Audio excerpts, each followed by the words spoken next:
Hi everyone, I welcome you to yet another topic of our Excel lessons, Basics with Spreadsheet.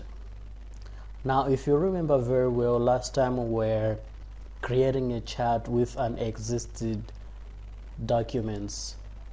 Now let me just remind you what a chart is. A chart is a graphical representation of your data, the data that is already existed in your worksheet. Now today in this lesson we're gonna go further by looking at how we can interact with the chart that we have created. By that I mean you need to know how we can achieve the changes we want to a chart.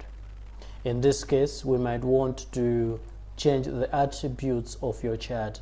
How are we going to do that? So that's our lesson today. Stick around. Now, just like I said it in this lesson, today we are going to look at the steps that you need to know, or the steps that you need to carry when you want to select data that you should include in the chart. Now this exercise will illustrate that the chart data selection must contain sufficient information. In this case, I mean, if you want to develop a chart in your workbook, you need to make sure you've grabbed or you have selected sufficient information to be presented to your data.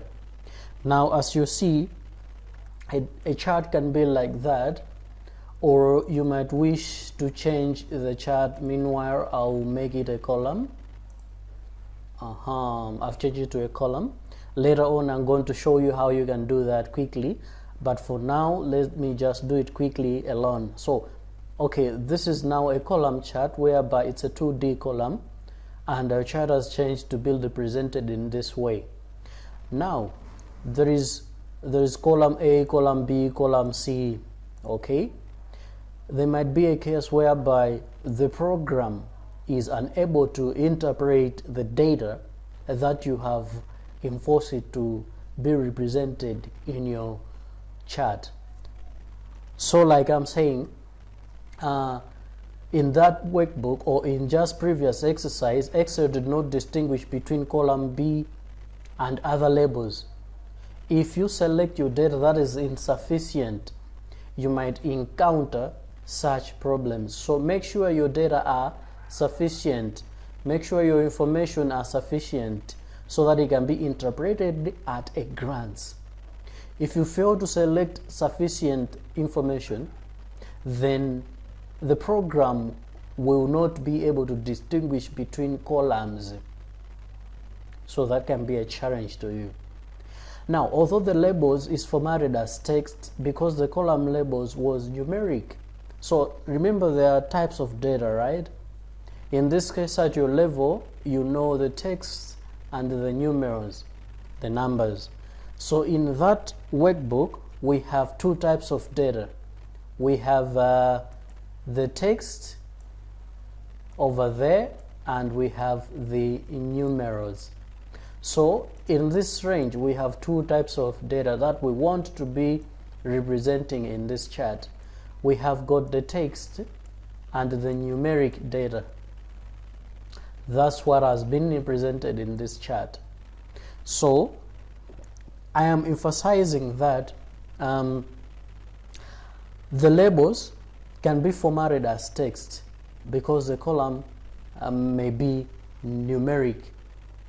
Now it could be interpreted as data to be included in the chart.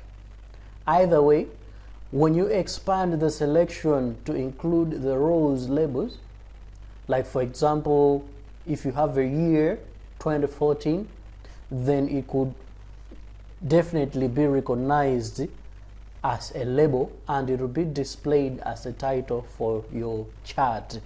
In this case, we are illustrating to use the pie chart.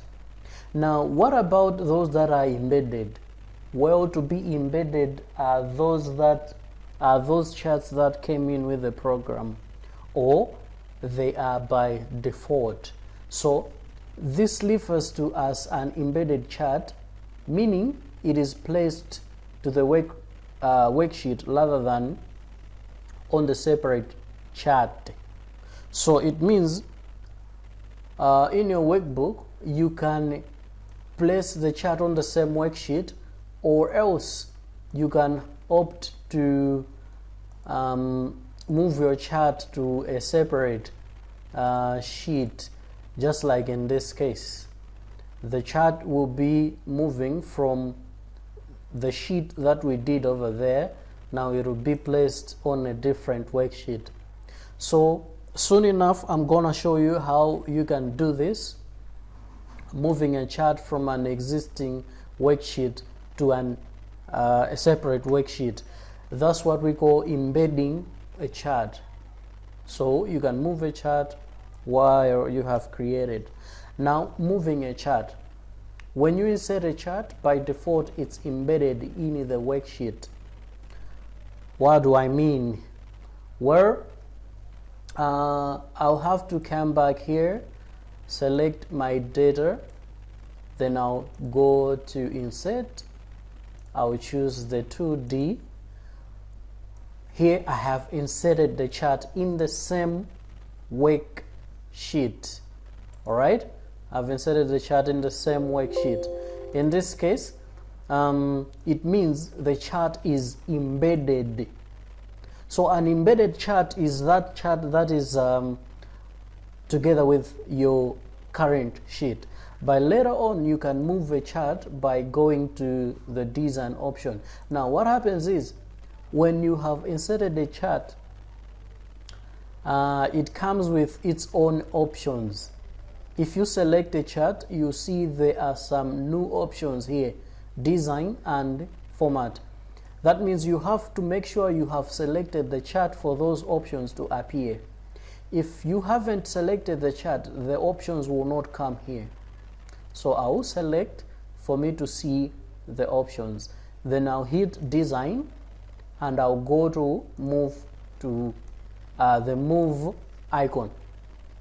Now upon hitting the move icon, it will give me this pop-up window where it says move chart.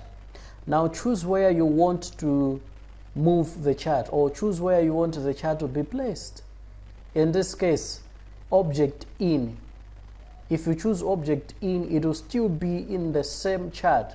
More like to say will be still embedded. But if you choose new worksheet, then it will create the chart, you give it a name, it will be placed in a new worksheet. If your workbook has lots of sheets, you can also see them listed here. They will be in, then you choose the sheet that you want the chart to be placed in. In this case, I want it to be placed in a new sheet, so I will choose new sheet. I'll leave it, the name I'll leave it to be the same. Now I'll choose OK. There you go. Now the chart is in a separate worksheet. It has been placed on a separate worksheet. So it means when you are moving a chart, make sure you do what I've done. Click a corner of a chart or midpoint of any side to display sizing handles. Alright, the sizing handles can be two-sided vertical, horizontal, or diagonal white arrows. If you click a chart, it will show you these icons.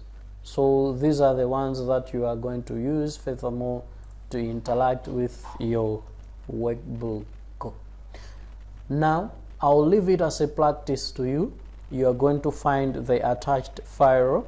You use that, you sort it, then you create a chart and you move it to a separate worksheet as stated in the exercise.